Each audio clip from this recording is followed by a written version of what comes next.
Welcome back, everybody, to the Backstage Boys podcast, episode number 92. This is Trent, along with my co-host, Basil. And we're going to talk about all sorts of things today. AAW Crush and Destroy. We're going to talk about running indie shows. I didn't tell you about that part, Basil. That was a request to talk about what goes into running some shows, what goes on behind the scenes a little more deeper. I mean, we've been doing some indie shows the last couple weeks. I got another one coming up this week. There's nothing wrong with that. I mean, we've had a lot of mainstream talk these last few weeks or the last few months just because of the state of current wrestling. But now we got indie shows coming back, and this is the root of the podcast. Nobody wants to hear about the mainstream stuff. Right. We get it. It's the same stuff every week, besides a few variables. But indies, this is where it gets interesting because this is what it's based on. Yeah, that's what the show's based on. That's what we want to get back to. Now that the indie shows are coming back, that's what we're going to switch our focus back to indie shows. The other thing I want to talk about is resort gyms at the end of this. We're going to talk about resort gyms. Gyms. That's what it took me like half a second. Resort gyms. We're gonna talk Matt, about that. We're glad that you're here with us. It's been a rough day for me too, and then we needed this. It was a good thing. I hit up Trent. I was like, "Yo, we need to do podcasts." So yeah, we definitely do. We're getting back to the weekly stuff now. We're getting some more content. There's just more stuff to talk about. We don't want to be repetitive or just be like, "Hey, here's another nothing episode." Yeah. Well, we actually have stuff now. We're gonna talk about that. Bill's in the house here too. What's up, Bill? Front row, Bill. Bill, are you gonna be front row at Slammiversary this year? You know he is. He got it. He's in. Were you at Double or Nothing? I think he was. Was actually Bill at Double? It's okay if you're, dude. It's fine. It's okay. It's fine. You can admit it. No, I like to thank Bill for all the times he showed up at AEW and never hit me up. Oh, that he was there. So shots fired. Thanks, buddy. Zach Bonifer, we got him in the chat. Smash J Bone. What's up, buddy? Jay Bronski's. Everybody's. Thank you guys for joining us kind of late today. We appreciate it. But yeah, so we have there's a listener of ours, friend of TNI also. His name is Truck, and he was asking, can you guys detail a little bit more about what goes into running an indie show? Now, obviously, we're not the promoters, but we work closely with the promoters. I'm part of like teams that really put the shows together. Basil's been on that side of things with different promotions he's worked with. He's seen a lot, so we'll give you our perspective. We're not gonna. I've literally seen everything from the lowest of low to pretty much as high as you can get without saying WWE. Yeah, so there you go. So we've seen a lot. We can give a good perspective. I think minus the financial specifics, that's what we can say. So, but really quick, we got to talk about some Crush and Destroy. Let's talk about that, man. Let's talk about Crush and Destroy because Trent was at a show. Some different things had to happen this go around, and this will touch base on the indie subject because this is what indie wrestling's all about: is going on the fly and doing things as you got to do and. There's always tweaking happening. Can I just say Josh Alexander and Matt Fitchett are all the buzz right now?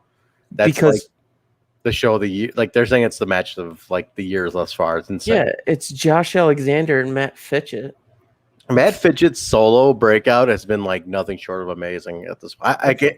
It's crazy at this point. Like what he was capable of. It's awesome. But which is crazy because like he was solo before the Besties. Remember that? We used to see him as. He used to come out to like Dropkick Murphys and shit. And he was like super like Irish, Boston guy. Like it was so interesting to see him that way.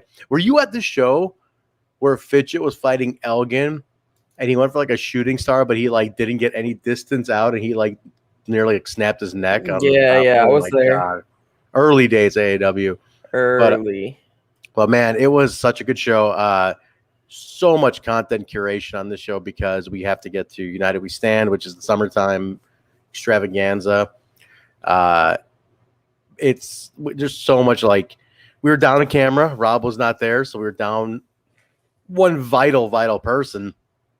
But so that's part of the things, right? You have to make it work. and we had a promo room set up. There's literally promos going on. Nick's doing photos left and right, ringside, promo photos, post-match, pre-match, film promos for like the film projects going on, sit-down interviews. Like, it was so much content curation, all while the matches are happening over here. I'm in the back with everybody doing all that stuff. It is so much going on, man.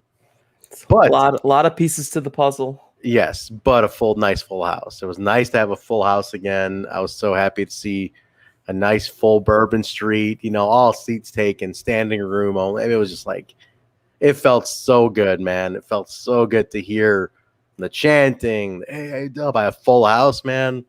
No short of appreciation for all these wonderful people who came out, man, because it was awesome. How many I saw a lot of people in the front row were masked up. How many people were still staying masked up? Because now it's a choice. It's small percentage, man. Very small percentage. I mean, it was optional. We were going by the venue, and the city's going off the venue's going off the city, and we're going off the venue. So they're told it's an optional choice at this point. So we told people, we made it very clear online as they walked in. It was up to them, but people chose to, majority, I would say 90% were unmasked. That's cool. But I mean, I'm going to stores and stuff now unmasked, to be honest. I'm vaccinated. Yeah, that's the whole point of the vaccine. Right. Life's there. I mean, it's there. We've been given the instructions to do it, so everybody's doing it. So it was great, man. It was you had bunch of people. I mean, let me run down the talent. You had Hakim, Zane, Dante, Leon, Ace Austin, Madman, Fulton, Myron, Reed, Travis Titan, Josh Alexander, Matt Fitchett, Davey, Vega, Fred Yehai, Mance Warner, Manders, Justice, Statlander making her return, which was a huge pop. It's AAW is such a good mix of talent from not only Indies, but Impact, AEW, New Japan, former WWE talent. I mean, it's everybody. It's the who's who shows up to AAW. It's always been that way. It's nuts, man. Like, it really was crazy how many people showed up to this thing, and I'm like, Jesus Christ! Like, the roster was so freaking deep, dude. I mean, it was just nuts. Like, I couldn't believe the amount of people who were there, and it truly was like a very who's who of talent, and we really just kept belting out so much content. Title change happened. Infamy won the tag team titles. There you go. From SGC.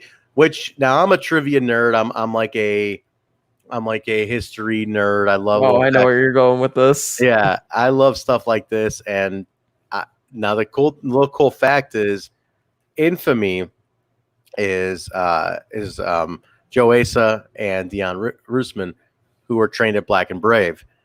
And their trainers were Seth Rollins and Merrick Brave, Tyler Black and Merrick Brave, who were also AAW Tag Team Champions, who held the very same belts in 2006. So it's very cool that these two kids now hold the same titles that their trainers held. It's really cool to see, because it's like proof positive of the training. It is, man. It is. It's very cool that it shows that this school churns out the right talent the right way. And these guys are like, dude, they're great guys, man. Yeah. They're great guys, and I was really, really impressed with how well they held up to it. They were so excited, so happy, and so proud to go back to Iowa and show their trainers. Oh, I bet. I was like, get a picture. I was like, I'm looking for that photo of Merrick and Tyler and Joe and Dion and holding the belts. I thought that'd be really, really cool for you guys, if anything. Maybe Merrick can get a banner. Can get a banner? No. Maybe Merrick. I told Joe Asa, I go, all right, you tell Merrick to arrange this photo and tell him in exchange we'll give him a banner on the Hall of Fame banners. Such a dick move. And then he says, all right, I'll do it. I'm like, but then we fuck him. We don't give him the banner. We don't fucking give it to him. Because Mike's rule is, as long as Merrick keeps asking, he's not going to get one. So that's the rule. But just an amazing show. I can't wait for you guys to see all the content that's going to be belted out online. There's so much content about to come out. We filmed like 47 promos. Like literally, it was like 47 promos were in the can. Just so much stuff. So there's just a ton going on. We're busy. We're working with a lot of different talent right now. A lot of new guys. You know, Russ Jones, Shaft, absolutely killing it right now. Ace Perry, Xavier Walker. All these kids are just making a new name for themselves, man. And It's great to see. dude, it's awesome. The Russ Jones thing was amazing because everybody remembers early days of Russ Jones came to AAW, fat, out of shape, nothing going on, comes back as this monster killer now. We've been pushing him down. We've been pushing him heavy. And man, when that music hit and people popped and I heard Russ is gonna kill you chance, I go, holy shit, it's working. Like this is nuts. Like it's over. So I was super excited about that. Yeah. Very, very excited. Very cool. But overall, great show, man. Your next one's United We Stand, July 9th. I initially was told I was going to be doing color commentary. I will not be. They need me producing, so we're going to get somebody else. Worst case scenario, I'll end up there, but I think I'm more needed in production. Yeah. But I don't know. I don't know who's going to do color commentary. We'll find out. So we'll see. Why? Because Tyler out? Tyler is out. Tyler Voles is work conflicts. Getting harder and harder for him to get out of work. So it's tight for him to get out of work nowadays, unfortunately. And then Joe Dombrowski, who is our lead now, is he has a conflict with what's that's his first time ever he's gonna have a conflict, really. And he was like, I hate to have this conflict, but it worked out to be that way. So we're down commentators. We'll find out. We'll find out who's doing it. As a worst case scenario, I'll jump in there. We'll see what happens. Let's just me and you. Let's just call a show.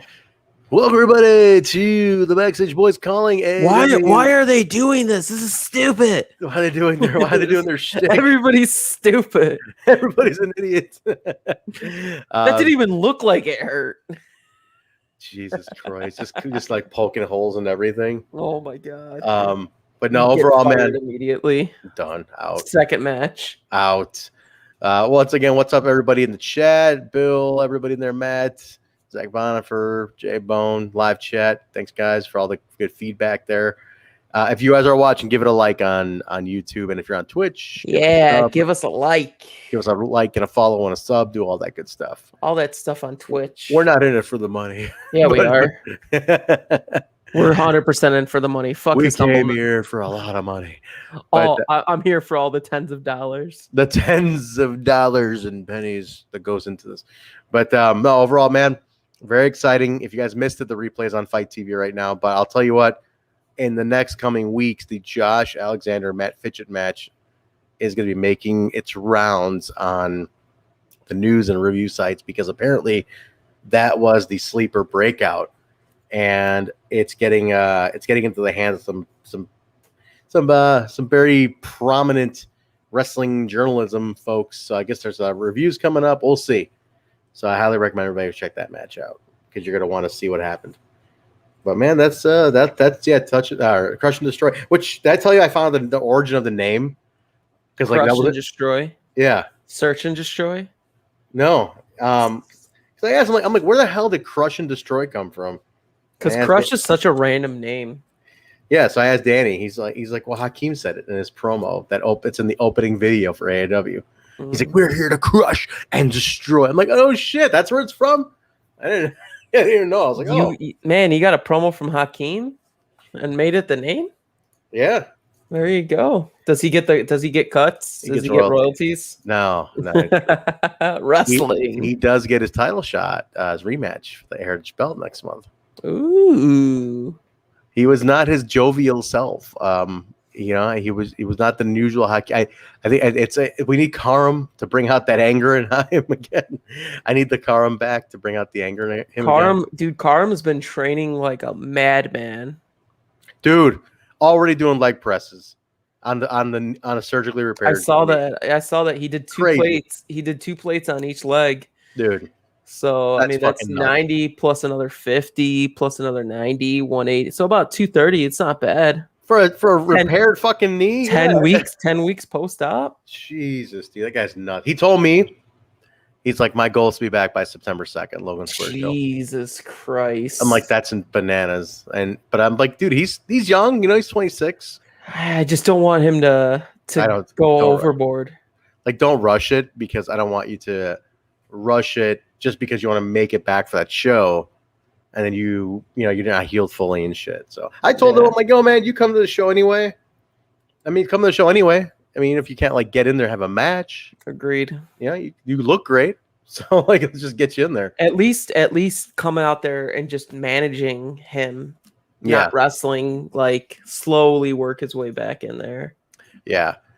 But no, I'm excited to see him again. He's just so damn good, man. But yeah, I'm telling you anything else. I was like, tell everybody, stay tuned for all the material coming out of AAW on social media. There's a ton that's about to hit. We just have so much film material that's literally set to drop, and it's just gonna get us to the next pay-per-view. But yeah, other than that, man, what else we got? So Truck wants us to talk about running shows. I want to talk about that for a second. Let's talk. We'll talk. So here's the thing. So we're not gonna get too into detail, but the general process. Tell me if I miss anything. So okay, general idea is securing a building. First, you get a building. That's the most important thing. Building and date. First, building and date, because that's without those two, you can't book a show, because talent. This isn't AEW or Impact. It's not like people know people will set aside your dates. Right, exactly. For you. So you have to secure that. Gotta secure that. So date and building. First off. Date and building.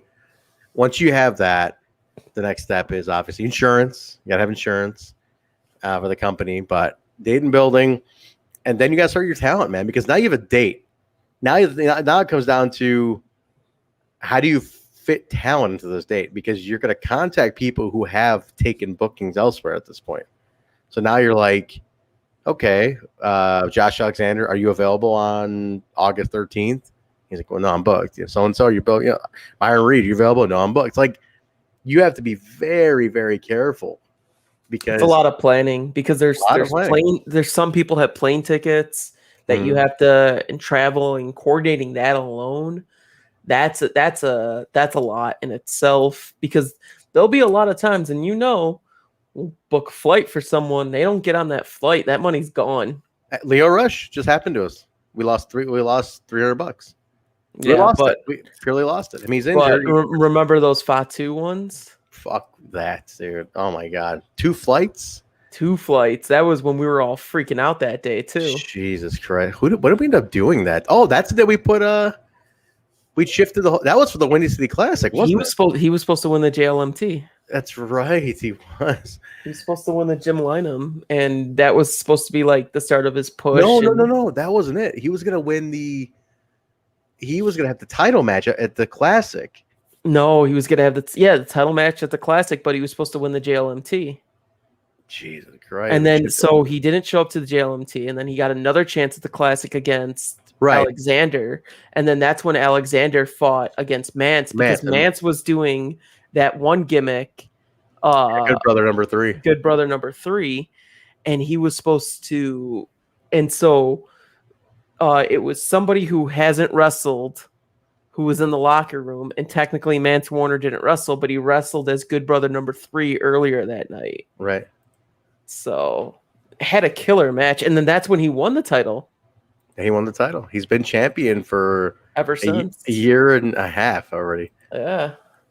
Dude, that's a long reign. I mean, obviously part of that was shut down. But Mance is, I'm curious now if he's the longest. Who is the longest reigning? Is it Mance just by default?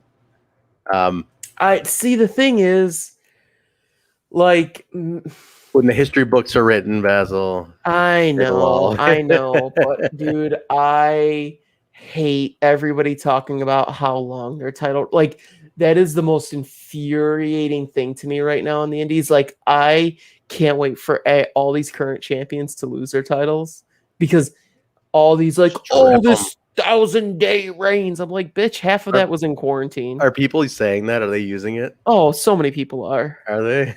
Yeah, there's so many people are, and I'm just like, 1,000-day reign. like I get it, but like there was some promotions ran. I mean, there was what, a 6-month gap for AAW between March. It was March and October. Yeah.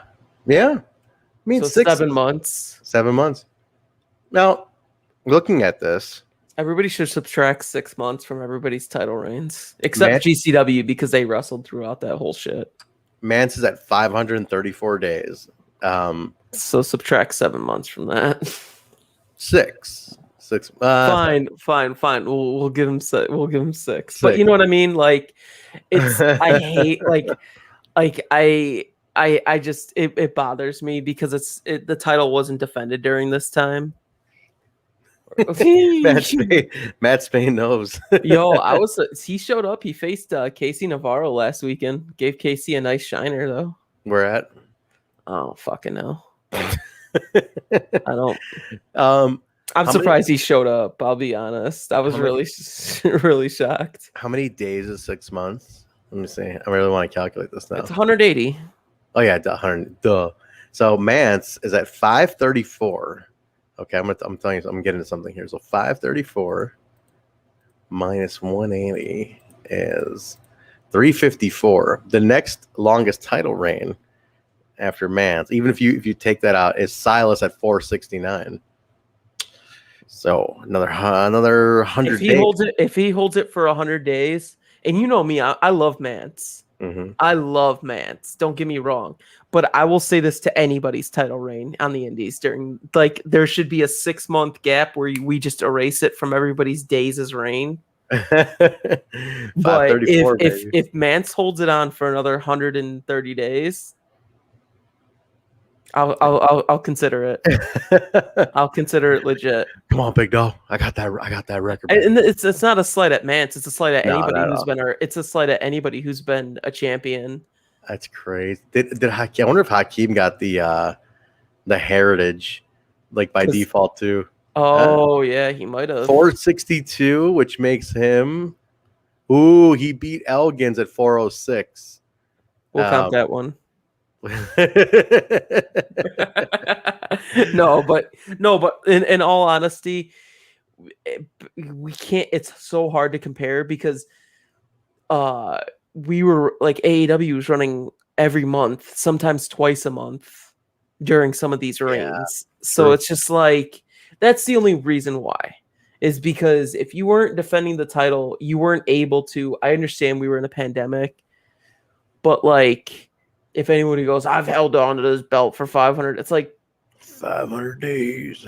I don't know. It's just one of those things that aggravates me. And I said that at the beginning of quarantine. Remember, I said that I was like, oh man, all these companies are gonna milk these long title reigns. So. No, I was looking at the shortest title reign is Davey Vega, 20 days. Vega. That was such a short title reign he had with that. 20 days. 20 days, Dave Vega. It's so ridiculous. All right. So now we're past the booking part. And then it's plane tickets. Tickets. We talked about that. Plane tickets, travel. Yeah. Especially when hotels. We had to hotels. Yeah, like especially when we had those LaSalle shows, that shuttle bus. Which shuttle bus? Oh yeah, fuck. Dude, that shuttle bus. He was driving the bus. No, that was Lipinski. That's right. But then Nate took it over at one point. Nate took it over when we were just in Logan. It was after LaSalle. Nate took over. Nate didn't do LaSalle at all. No. That was all Keith. Yeah, because Keith was doing it, and then Nate. I thought Nate took it over at some point. He might have just done some individual rides. He did take it over. No, he wasn't individual rides, but I don't remember him being the bus for LaSalle. But man, there is just something about that LaSalle ride. I love it. Getting there. I miss it. I love LaSalle, Illinois. I love it. You're fucking psycho. It was so different, man. That was that dude. I have driven to Vegas. I have driven to Vegas. Yeah, I remember. I told you when the UFC, the Mayweather Pacquiao fight. I drove. You drove for that? I don't remember you driving for that. That was like right when we became friends. That was a good amount of time ago. It was a good amount of time ago. But yeah, I drove to Vegas for that. I've driven to Texas. Texas was bad, but Texas was bad with Myron Reed driving. Oh my god! Myron Reed on his phone during a I thunderstorm. will never let Myron Reed. And it's no. And I've driven to Nashville multiple times, driven to Ohio multiple times, Michigan, all that shit. Nothing is worse than that 75 fucking mile drive to LaSalle. Or no, the drive back is the worst. Well, it's late and we're tired. That's why. Because there's nothing. You're in the middle of fucking butt fuck. Flatland, Midwest. Oh, it feels like that hour and a half to 2 hours legit feels like 10 after a LaSalle show. But going back to so you book your travel, accommodations, hotels, you get all that booked up. And then you got to start putting your promotion together, promotional material, announcements. You guys are booking your show, piecing it together. The Twitter machine. Well, yeah, I mean, you got to start piecing it together. You got to start putting the matches together, start getting your material, your advertising. You got to start your advertising to promote the show, start selling tickets, start putting that together. Make sure you hit your goals, you get your money in. And then the consistent advertising that goes into this. And then you got to manage fans, questions, talent questions. You got to figure out where you're going. You're not just booking the show that you're booking you're looking ahead to. You're booking the following one at the same time. That's sometimes 2 or 3 ahead. Right. Like if you're smart, you'll book like that. You got to do long-term bookings. So certain people got to win, certain people got to lose. And then and then you're dealing, there's always stuff day of the show. Bill's offering to be our money guy. Bill wants to be the money guy. Need a money mark. Bill, you're in. Money mark man. I'm in. Bill, so this is what entails with being a money mark. They take your money and and the show gets ran. The show goes on. You get a ticket to the show. And you give a couple to your friends. If you're in, done. Deal. Welcome to indie wrestling, brother. Welcome, brother. Howdy ho, brother. Welcome to indie wrestling. No, it's like I said, so you're booking the show that you're advertising, but you're also booking the following one because everything that's happening here has to make sense for there. And like as Basil said, sometimes even 2 down the line. Yeah. So a lot of logic, a lot of planning. But the key is the talent, securing dates and times for everything. That's the hardest thing, man, is getting a date for getting a building and then getting the talent that's free on those dates. Because that's the hardest thing, man. Like, you can get the building all you want, but then talent's like, well, I'm not available. Like, fuck, what do you do? You're screwed. Like, what do you do then? They start scrambling to get, like, who is available. So you have to anchor around a few. Like, so maybe even before you book your building, you have a couple of potential dates in mind. You check the talent for those dates, and then you book the building based on that. So you go one way or another, but you have to anchor off of something because otherwise, man, it's very, very difficult to do that. But then, that's the execution, lining up your staff. And Baz, like for photographers and video, how soon do they get contacted?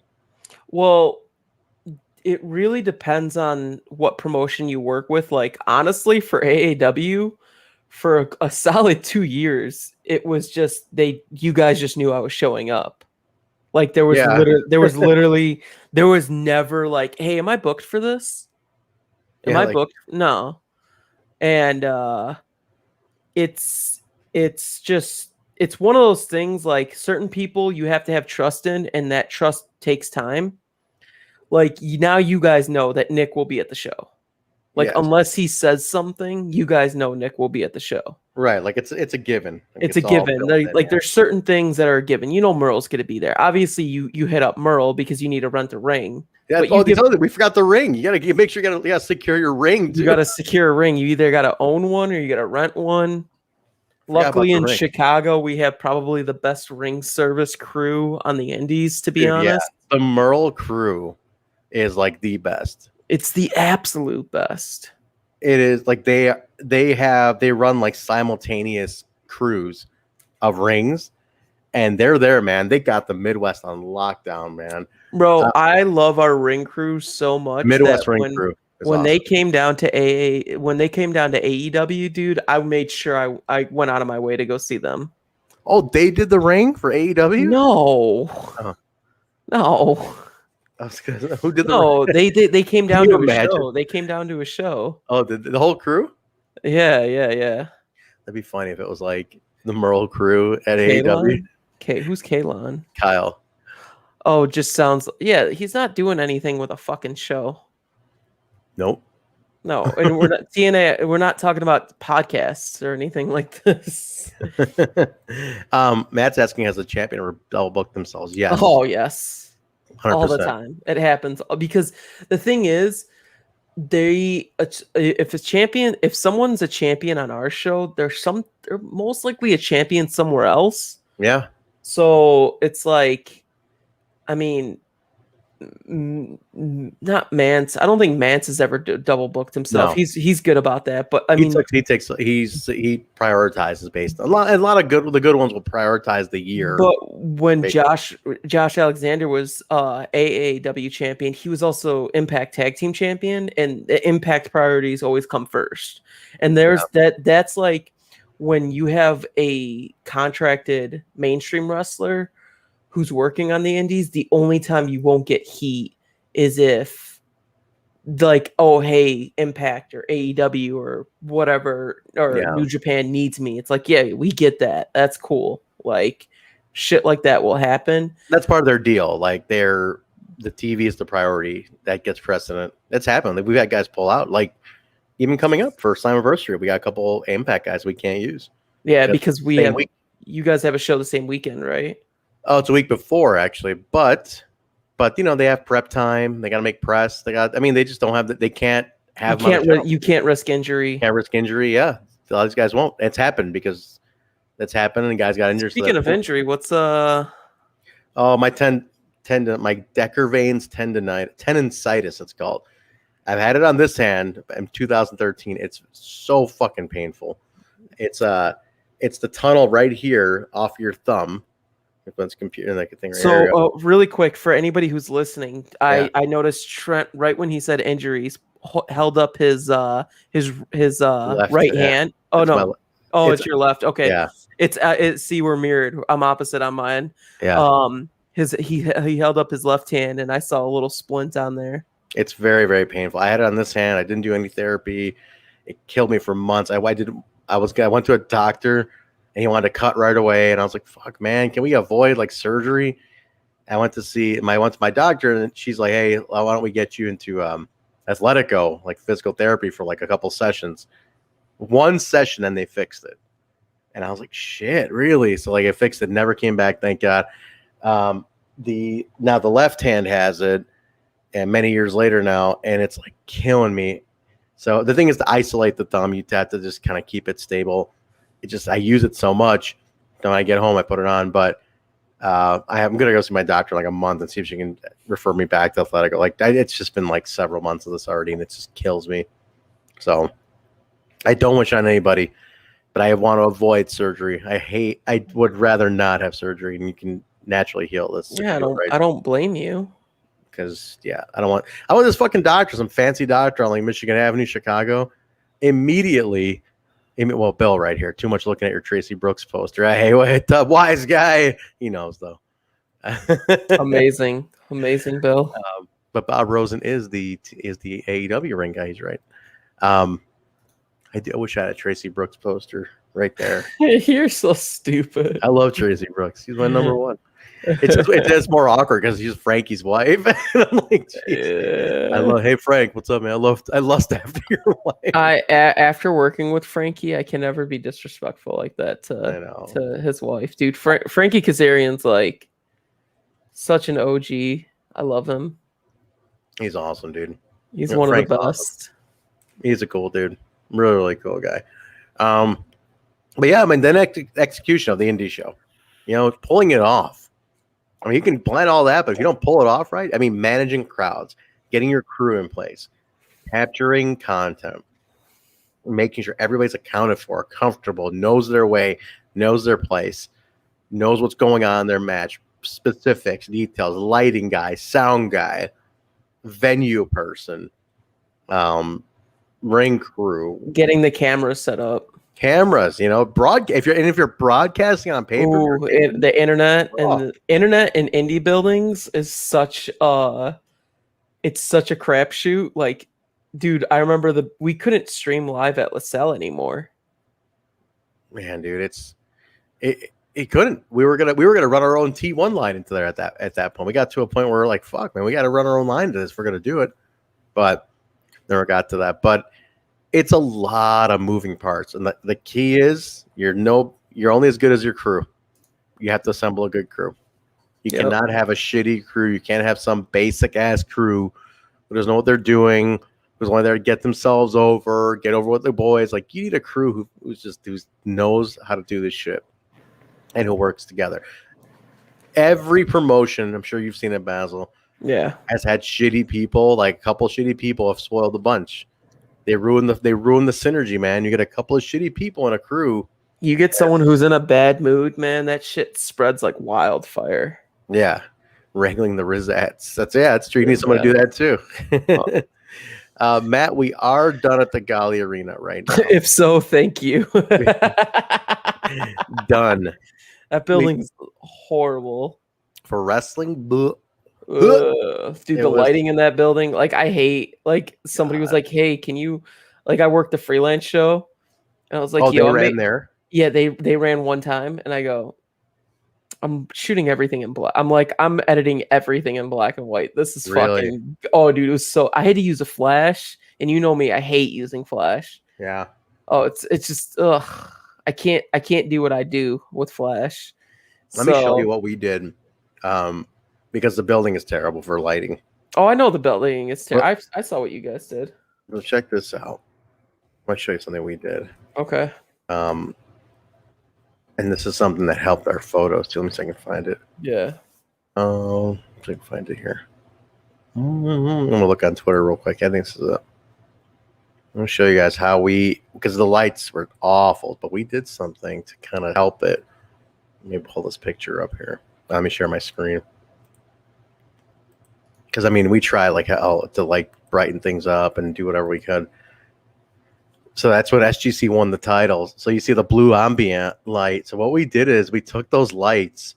Remember we had these lights at LaSalle, the shoot up lights, put them by the Alive logos, shot them straight up to give some kind of industrial feel to the building, or some light to the industrial feel. And then over here, kind of off to the side, I shot in a similar light.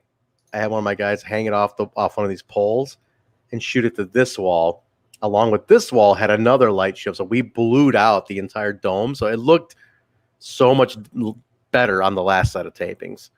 Because, I mean, that's not too bad. That's like comparatively to the other shots. This is passable. So we were able to make it work. But the building's not meant for wrestling. I mean, we had to dress it up with all this shit. So we made it work. It's very, very difficult to work with in terms of moving around. And so again, got to be flexible, man. Wrestling is never an ideal situations, but Bourbon Street, you're lucky. That's a blessing. Bourbon Street is such a perfect indie building. Yeah, it is. The only thing that makes it a pain in the ass is the banisters. Yes. Yeah. That's the only thing that limits the building is the banisters, but honestly, you can work around it. Oh, for sure. And then but the other perks of the building make up for it so much more. Agreed. What's a recent one you ran, the Warrior football field. Yeah. How's that for a show? It has its challenges because you're outdoors, so you're dealing with weather. There was only one time we had a rain delay. There was rain one time? There was one time, and it was a slight rain delay. It wasn't the end of the world. It held off the show for like 15 minutes. Mm-hmm.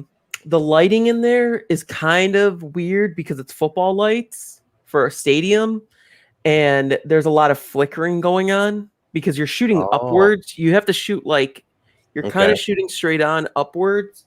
I've been ever since I went to AEW, I kind of tweaked how I shoot because I had to, and I kind of took that over to Warrior. It helped a lot, actually. There was a lot of things that did help, but everyone's on you about this Tracy Brooks thing, man. What else? It's Bonifer's on you now. Bro, I'm very public about my love, Tracy Brooks. For Tracy Brooks. I got Tracy Trent's right hand got baby. And it's also you have the football field is so far away from the locker room. So I'm running back and forth trying to get promos. So I have to miss a match. I typically have to miss a match to get promos. Yeah. Because it's like midway through the show, because there's also the fan fest that happens beforehand. And so it's a lot of wrestlers are tied up and stuff like that. But overall, it works really well. I love daylighting. I love how it looks. Yeah, dude. Wow. When we shot Elevation was always during the day, and I loved it. I think natural if you have natural lighting along with really good stage lighting, it creates some of the cleanest photos that you can get, and the images are just so sharp. Yeah. Because there's no artificial light you have to pump into your shots. So like even like this is going to be a little bit of weird talk, but there's a program on the camera called ISO, and that is basically artificial light that it's pumping into the image, and the more you pump into that, the softer your image gets because it's artificial light. It's going with the sensor, and it's adding extra shit on top. Well, at these shows, at the AAW shows, I was at the AEW like dark shows, I was shooting maybe 600 ISO, which is really low. For example, when I shoot Dynamite, I go to 3200 ISO. And that's even with all the stage lighting, because it's you're shooting so fast that the faster you're shooting, the less light can get into your sensor. Yeah. When I'm at an indie show, dude, so I started the show for Warrior 100 ISO because it's completely open. There's nothing covering it. It's 100% natural light. So 100 is your base. 100 is your base. You didn't need to pump any extra light. I actually had to do more to reduce the amount of light that was coming into my sensor. Really? Yeah, I was shooting faster than I normally would, stuff like that. By the end of the show, I was at 6400 ISO because it's completely at night. So and I had to lower my shutter speed, and I had to raise my aperture. So I started at about a 3.2 aperture, 1250 shutter speed. That's 1/1250. So that's how fast the shutter is going. The Madman 3800 when he's walking around. I usually go 3800. Yeah, it's so 3800 is pretty solid. It's not at that point. It really depends on your camera too and what it can handle, because newer cameras are getting better with it. Yeah. But by the end of the show, I was at like 640 was my shutter speed, 2.8 and ISO 6400. So the images aren't as sharp, and because the images are slower at capturing it, it's not. You're getting that little bit of motion blur. It's not as crisp. So there's all these factors that you got to go into. Bourbon Street is typically 6400. Most indie shows are 6400, to be honest. Really? Sometimes I can go to 5000, but it's because I like to shoot fast, because the faster you shoot, everything just it looks like you're freezing it more in time than just like a blurry type image of getting most of it. I mean, you know me, I suffer through a lot of crap just to try to get a better photo out of it.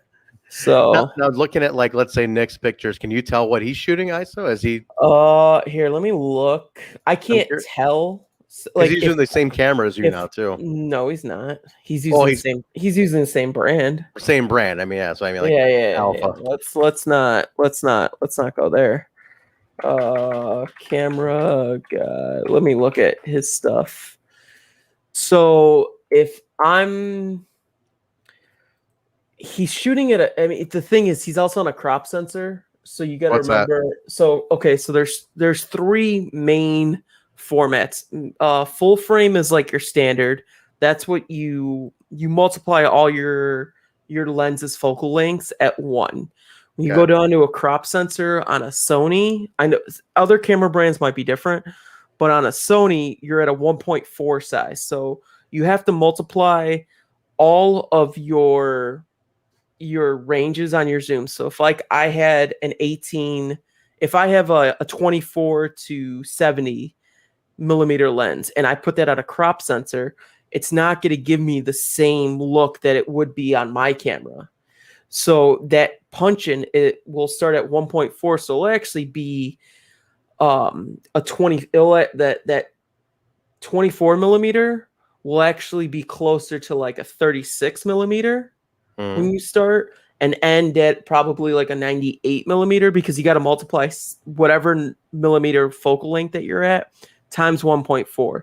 Then you also got to focus your aperture is one stop lower of light, and so your ISO you have to pump it into more. So I'm guessing he's probably maybe 1/500th of a second here, maybe 6,400, maybe 8,000 ISO. Be. He pumps a lot of ISO, but he also, his editing style is very contrasty, so that messes with it. So I wouldn't know 100% for sure just by looking, but it's a higher ISO. I know I'm getting all this nerd talk. I can really. This is good. It's good. Yeah, the fact is just, it's just that there's so many factors. Lighting is such a huge part of it. It's not just you snap a picture. It's not like it's on an iPhone and it does all the work for you. But like taking action photos is such a math and science type crap to it. Dude, what you're saying sounds like an art, man. It's a lot. Like an art. It's a lot. And it's like when I'm doing video, I actually like to use that crop, because when I use video on a full frame and you crop it, you kind of get a little bit of buffer with movement and shake and stuff like that, and you get a lot more you get a lot more room to work with. So it's just it's knowing your tools and using them properly. But Nick went from a micro 4/3 to a crop sensor, so he went about double the amount of light that his camera can take in. Oh wow! So it's a good amount. I mean, micro 4/3, you multiply everything times 2. So you guys liking all this nerd talk here, huh? All this nerd talk, brother. But yeah, I mean, that's just but if you want to go into an aspect of what goes into it, and the video guys have to deal with this too. Every time I work a show with Robles, we're white balancing all the time. Wow. Everybody's white balancing. Even when you're at AEW, you have to white balance. You have to. I would like an episode we do to be strictly 100% like your camera tech nerd shit. I'm serious. Christ. Because like I'm talking, show the camera, show the set. Like it'd be really cool, man. Yeah. Nobody's ever done that. Like from a wrestling photographer perspective. Here's my camera. Fuck you. No, we'll do a full ass like settings and everything one. We can kind of do. Hold on, I don't want my camera to fall over. We can kind of. The camera. I mean, I don't want to show off my editing process, to be honest. No, not the editing. Just the settings and like kind of what goes into things. You know, you won't actually see. You won't actually see how that's like you can't go too deep into that one.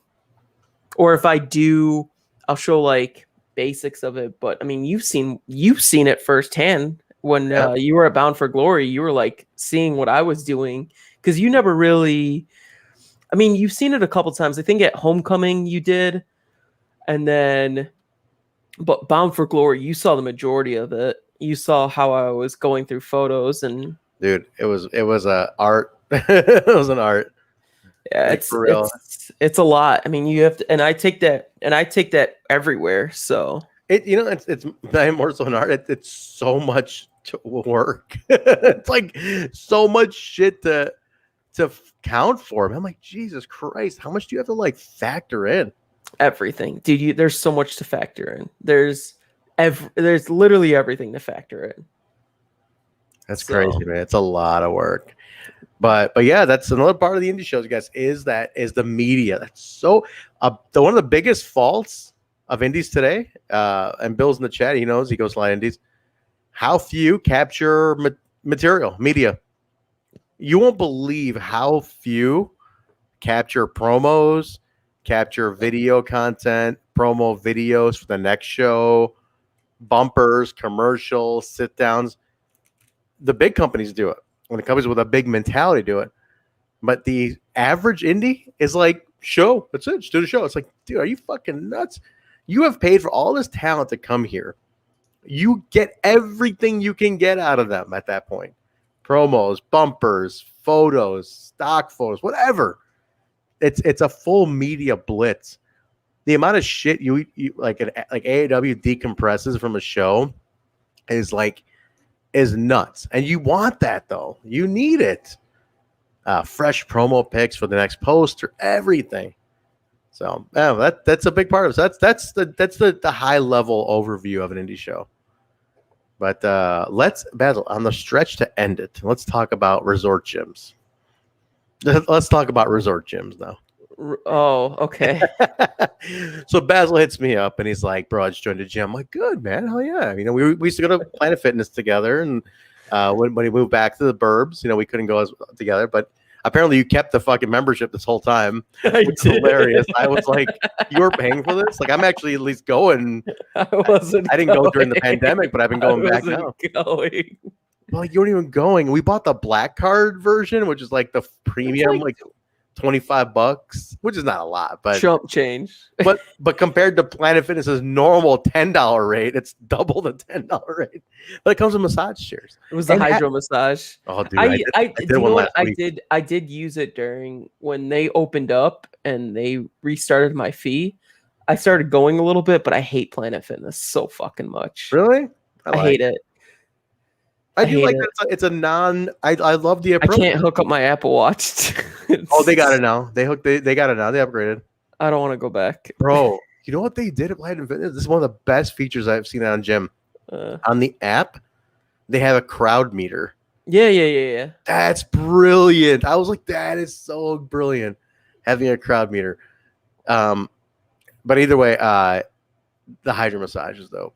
Hydro massage is dope. So tell me. I was like, I joined a gym, bro. I'm like, no shit. I was like, yeah, dude, I joined a gym. A gym, quote unquote. Let's go. Talk about this. So Lifetime Fitness has a new gym, and it's a diamond level, which is it's technically their second highest level. The only ones that are like higher are places that are meant for like living spaces or workspaces, or if you're like in downtown Manhattan. I think it's like the super snobby. So I'm like, I think I'm in top 2%. I think this is like top 1%. It's those other ones, but this place is amazing. Like it's 5 stories. This gym. It's 5 stories. Yeah. Jesus Christ. Downstairs has the spa, the lounge. Like we have a whole lounge area. So in the morning it serves coffee. At night it serves booze. It's a lounge area with Wi-Fi, so you can work. Like you can legit do office work. I have brought my laptop there and just worked. I've done it a couple times now. And Then there's the Life Cafe, which is like the whole restaurant. It's like a restaurant that they have there.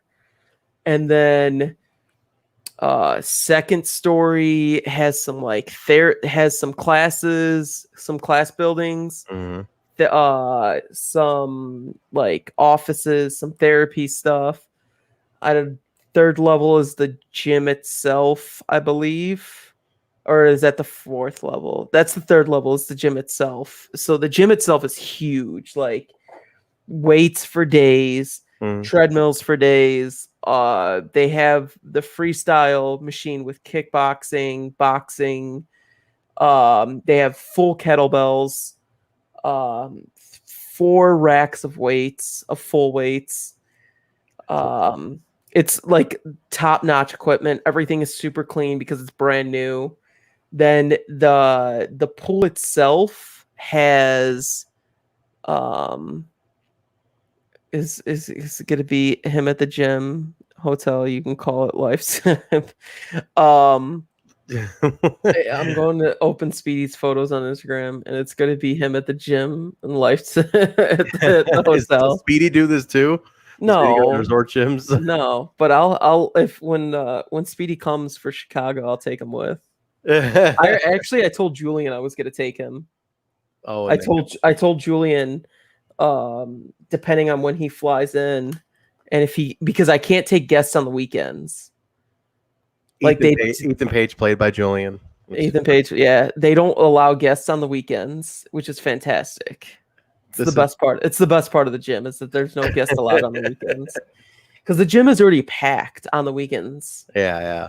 This place is a resort though. It's like food everywhere. So the fifth level up top. So wait, the indoor pool has 3 pools. There's the kiddie pool. There's like kind of like a mixed pool, and then there's like a full Olympic lap pool. And then you take the elevator up to the 5th floor, which is the rooftop, and it is 2 pools, a kid pool and adult pool. And then the kids have to take a break like every 2 hours or something like that when the lifeguards do a shift change. So it's nice because it gets quiet. Okay.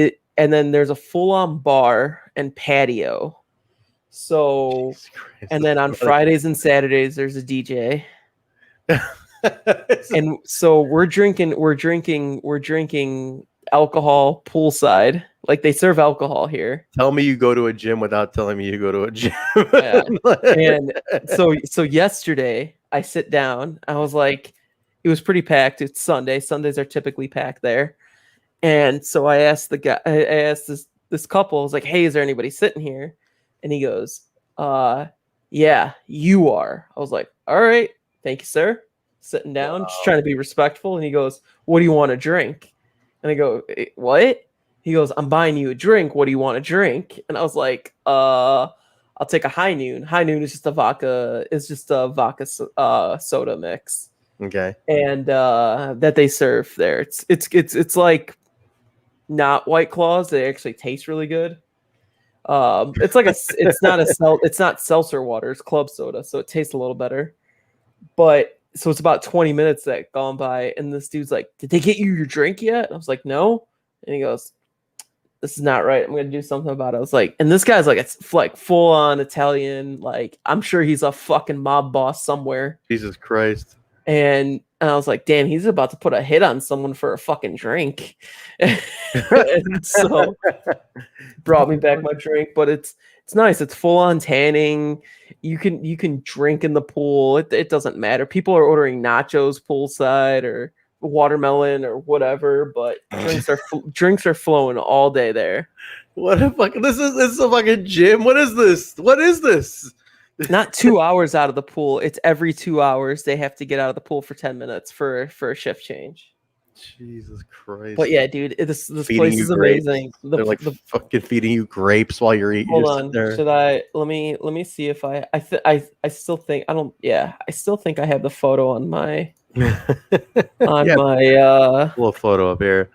I'll pull up a photo. So this is once this loads up. Yeah, here we go. So I'll screen share. All right, pull it. Screen share it. I'll put it. Yeah. Let's see what we got here. Not going to share the audio because we don't need to, but right here. So this is, you got it pulled up? Yep. Yeah, so this is the adult pool right here. And then the other side is the kiddie pool. And then the middle, this is like the middle part. There's two entrances. That one's this one over here is the entrance that's like right by the front of the restaurant or the front of the gym. There's another entrance that goes down to the pool, to the locker rooms. And then all the way over here is like a full patio area and stuff like that. So, and then this was the, here is the high noon. This is what I was talking about. This is the drink. This is the drink that I got yesterday. So, well. You know, I got Hurricane Harbor at Six Flags, and I got water slides. You got water slides? I got a membership to that. You got water slides at this fancy gym? I got fucking water slides, and I got a big ass skull that throws a bunch of waterfall water on you. And I got wraps. How about we go next Friday? We are going. We're going in like 10 days. I literally, after you told me today, I even got a message from work that were like, hey, you have like carryover days you need to use before June 30th. I'm like, perfect. I'm already putting in that day's going. There you go. Right away. So we're going. Actually, I'm going to put it live on the air. I'm going to put it in right now. Do June 24th too, and then just come to Lifetime. Dude, I should. Dude, you're going to pay for a pool pass though. How much? Yeah, it's $40 for the one day. Oh, fuck off, man. No, dude, come in the morning. We'll get a good workout in, and then, dude, we'll be at the pool for a few hours, man. We'll chill. $40. And the next day I get to go to Hurricane Harbor for free. Yeah, and then we're gonna get to go to Hurricane Harbor the night. How much do I have to pay to get into Hurricane Harbor if I pay in to get into Six Flags? No, you're all set. Okay. Like it's part of the deal. Cool. I'm glad they're cheaper. I'm glad they're cheaper about it than my fucking gym. Christ, your gym. Dude, they raised the pool rate. So the pool rate was $100 for the year, which is standard. They raised it to $150 because too many people were signing up, and they didn't want people to sign up. But so many people are still signing up. Jeez, I got one carryover day I can use. I'm gonna make it. Actually, the mob boss next to me was having champagne yesterday. Jesus Christ. Yeah, champagne's standard at the gym. He's like, "Can I get a chilled glass?" And like, "Well, we don't do glass up here." Chilled glass. Well, he had to get a plastic one because they don't serve glass up there because if it breaks on the pavement and shit. That's great. So yeah, that's it. But yeah, that's my gym. And you know what's crazy though? How in the years that you've known me, how have I ever been this consistent at the gym? No. But you know, it's motivating, man. When you get I get so bored at all these other gyms. Because I used to be at Lifetime. I was just at a gold one, which is their basic one, but I would spend hours at the gym at Lifetime. I fucking loved it. Yeah. So it's motivating to be there because I like the recovery part with it. I hate just going to the gym and just going home. Yeah, I'm with you on that. Okay. I love the recovery part. I feel better after I get home. Like dude, when you shower there's Q-tips, disposable razors, shaving cream, lotion, deodorant, hairspray. There's hair dryers. Yeah. There's lotion. All this stuff that's there for you, dude. You feel good after you leave. Dude, that's awesome. I had a gym membership downtown like that too, but obviously COVID shut that down. But like, it's very convenient when you have all that ready. It's like one-stop shop. What's that crazy expensive gym that's in the city? What is it? What's it called? Well, there's East Bank Club. East Bank Club. That's the one. Super fucking rich people fancy. Yeah.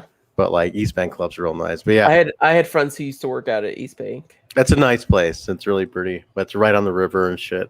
But yeah, man. That's awesome. I'm gonna go with you though. We'll go for sure. But that's dude. Just take those 2 days off with me. That's a resort. Just come. Day. Just take the 24th and 25th off, and then I just put the 25th in right now. I gotta check something on the. I might have to use that other one on the 30th. I gotta double check. But either way, we're going on the 25th at 6. Let's go. We're doing that for sure. For sure. All right. Cool. Yeah, there is mouthwash. There is mouthwash. Yeah. We have mouthwash and disposable little cups, little shot cups. Nice. Awesome. All right, boys. Well, let's wrap it up here. We're at about our perfect timing to wrap this up. So let's wrap this up. All right, Basil, where can people follow you? Any new pictures that are going up?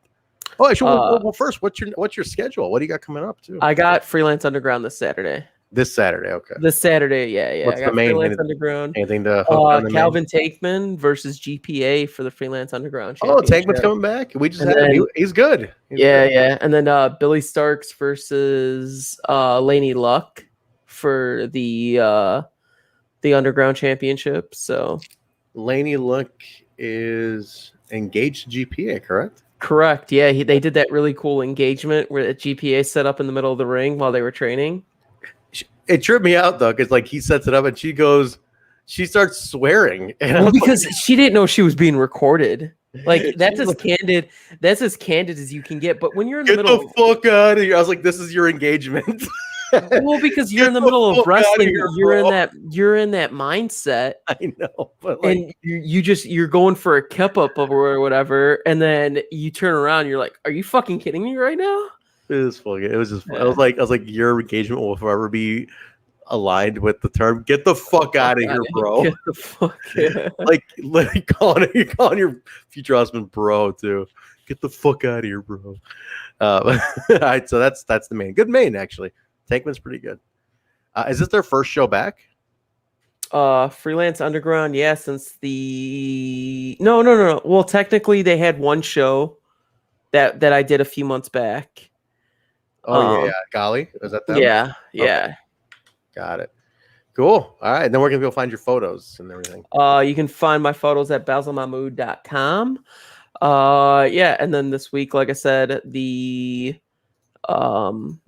Freelance Underground photos should be up probably Monday.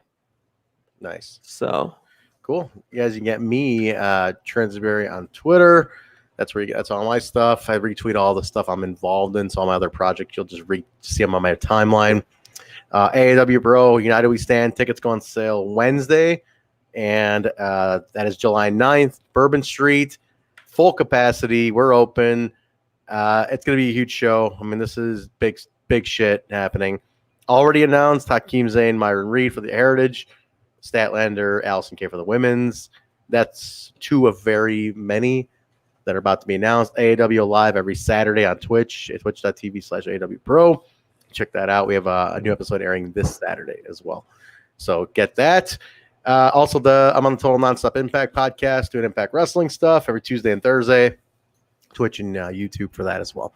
This show available wherever podcasts are found: Apple Podcasts, Stitcher, SoundCloud, Google Play, iHeartRadio, TuneIn Radio, Spotify, Pandora, Amazon. Rate, review, subscribe, guys. We appreciate that. All audio listeners, we appreciate where you listen from. SoundCloud is always showing me great numbers, so thank you guys for being interested in independent wrestling, especially now that's coming back. So a big thank you to you guys hanging out with us while we kind of had to make up topics for a while to talk about when we had no indie wrestling. So now we're back in the heart of the matter. So we appreciate you guys hanging with us on that. So check that out, guys. Video, youtube.com/Backstage Boys, twitch.tv/the BSB show, prowrestlingtees.com/Backstage Boys for all your t-shirts. And I think that's it. Oh, Twitter, Facebook, Instagram at the BSB show. Look up Backstage Boys podcast. They'll come right up on all. So follow us. One more thing really quick. I'm getting streaming on my channel is coming back this week. Yeah, you've been off for a bit. I don't know if I might do tomorrow. We're going to see. If not, for sure, Wednesday night. All right, there you go. What's your stream? It's twitch.tv/BZ, but there's an extra E in there because I can't get mine. I took BZ. Yeah, and I couldn't. I was typing in so many random things and I couldn't find it. But yeah, so I'm probably going to be streaming the Final Fantasy 7 remake that just came out for PS5. I just started that today. So 2 days ago, I started this game. It's been fantastic. I'm trying to get through all the boring shit so we can get to the fun stuff on the stream. So, 8 more episodes to 100, baby. Let's go. We got to do something big for the 100th episode. We got to figure out something. Yeah, no, Nate 100% has to be on. We should do like a kind of a big cat, like Nate, 2 heels in the face. Yeah. Them on. You know, like I think we should, because we can have a bunch of people in this. Yeah, so we can can. everybody on. So I'm all for it. All right, guys, thank you very much. Everybody have a great rest of your week. It's Tuesday, we're going into Tuesday, so be safe. Have a great rest of your week, guys. Stay safe out there. Have fun. We'll see you at the respective shows we're going to be at. If you have topics you want us to discuss, we'll discuss it. We'll discuss it. Tweet us at the BSB Show, our individual Twitters. Get a hold of us. Give us a shout. What do you want to bring up? Like Truck wanted to talk about indie, like putting an indie show together. We gave you the high level overview of that. So hopefully that helps. But any other topics, guys, just feel free to reach out. Devin, we can't afford Ethan, but we did afford the Karate Man a few months back. We're the only pod that had the Karate Man on. That's the only time Karate Man will ever be on a podcast, because Karate Man is gone. He died. He's dead. We had a dead man on the show. That's true, though. He's gone. He's gone. So, shit. Final Fantasy 3 is great. RK. Final Fantasy 3 was fantastic. 10 is still my favorite, but I digress. All right, guys. Have a great night, everybody. We'll talk to you next week. Bye.